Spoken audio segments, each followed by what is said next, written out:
How's it going, everybody? This is Beat the Bush.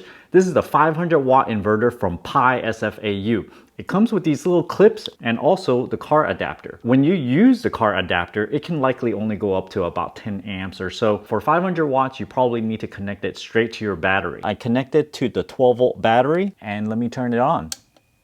I can hear the fan turn on right away. 116 volts. Let's turn on the fan. That feels nice. Now it's 36 watts. I'm gonna plug in the other one. Just turn them on one at a time. It's easier on the inverter. So now I'm gonna turn on the fan. 240 watts. I know this thing's about 150, so let's turn this on. That's 350. So I gotta turn on this air purifier back here.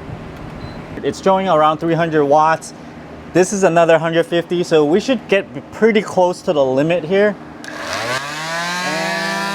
So it shows 400 watts total, but I got a lot of devices plugged to this thing. 500 watts is actually not enough to power a lot of electric kettles, blow dryers, so you're gonna have to power things that are a bit lower in wattage.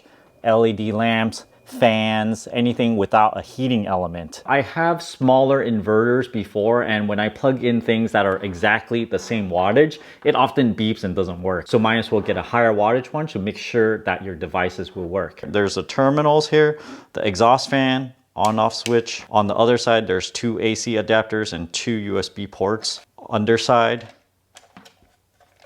CE FCC RoHS compliant 500 watt power inverter. If you guys are interested in this product, check out my Amazon affiliate link down in the video description below. Thanks for watching this video. Until next time.